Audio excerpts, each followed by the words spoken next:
Joined by our international affairs editor, Philip Turrell, who's here in the studio with me. Hi, Philip. Now, as we've heard, the Pentagon says that the threat from the Islamic State group affiliate in Afghanistan remains extremely real. Tell us more about ISK, as the group is referred to, and why it poses such a threat. Well, first of all, yes, there is a risk that ISK, Islamic State Khorasan, which is what that stands for, could try to commit another attack between now and the time that US forces finally leave Afghanistan. And that is, although there would be information being passed between the Taliban, maybe informers within the Islamic State group itself, to the American forces, it's very difficult to predict exactly when and how such an attack will take place. That's why we've seen since yesterday the Americans saying that they want to step up their protection of planes taking off against rocket attacks and also stop the roads from being opened so that car bombs or trucks with explosives on board can't come as far as the airport. But it's very difficult to stop a suicide bomber coming in, which is what happened yesterday. So ISIS-K is a group that is a breakaway group from the Islamic State, which gets its name from a former province of Iran, but which they want to see extend over the whole region, be it as far as Afghanistan and also into Pakistan, because they have their eyes on more regional control. It's not just a local group. They want to extend their reach a lot further. And they do not see eye to eye with the Taliban. They are fierce enemies, basically because ISIS thinks that the Taliban is far too moderate in its approach towards Islam. And they say that they can't have any dealings with the Taliban because of that. And there are some disgruntled Taliban members who've actually left the Taliban to join with ISIS because they think the same thing. So there is this ferocious standoff. That is where we're in this surprising position right now where we have American forces and allied forces in Afghanistan who see eye to eye over the need to try to thwart or prevent any other attacks from taking place at Kabul airport before the total withdrawal of American and allied forces, which is something we would never have seen before. So there is this trading of information between the Taliban and the Americans to try to stop ISIS-K from preventing another attack. Now, yesterday, Joe Biden said that he would seek out those responsible and make them pay. There have been attacks against ISIS-K. It has been quite active in Afghanistan since it was created in 2014.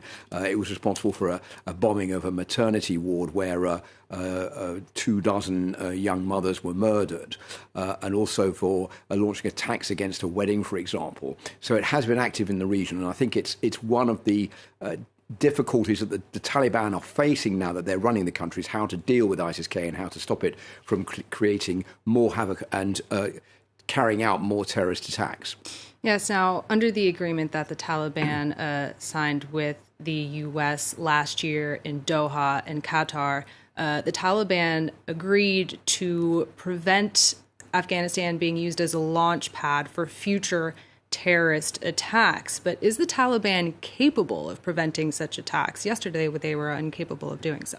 I think that what the Taliban message then was that we know that the whole reason the US entered Afghanistan in 2001 was to eliminate Osama bin Laden and defeat al-Qaeda. It's no secret that al-Qaeda and the Islamic State are still allied to each other. They are still in close contact. But I think what the Taliban want is this international recognition. And so they were willing to say at the signing ceremony last year in Doha that they would prevent attacks from taking place from Afghan territory, which I think is something they would like to do. But the problem is, are they able to do that? Because they are going to be running the whole country, but they don't have the manpower, the know-how, the intelligence to be able to stop these groups, some of them from coming in. Afghanistan is a very complicated country geographically. And with only 80,000 fighters, which is what the Taliban have when they took the country compared to 300,000 for the Afghan security forces, it will be very difficult for them to keep an eye on what is going on everywhere.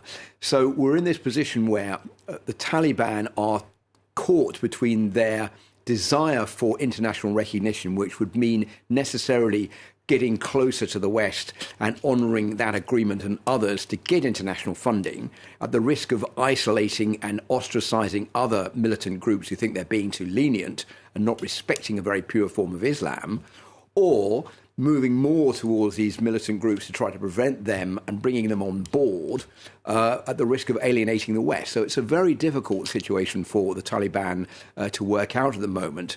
And that means we're in a situation which is more or less going to, I think, push these extremist groups to want to commit more attacks, because they're attacking not only the Taliban, they're attacking the West, and they're attacking easy targets in the form of Afghans who want to leave the country, whom they say are traitors. So that is why the risk over the next few days is going to be much greater until at least all these allied forces have pulled out of the country. All right, thanks for that analysis. Philip Turrell, France 24's International Affairs editor, speaking with us here in the studio.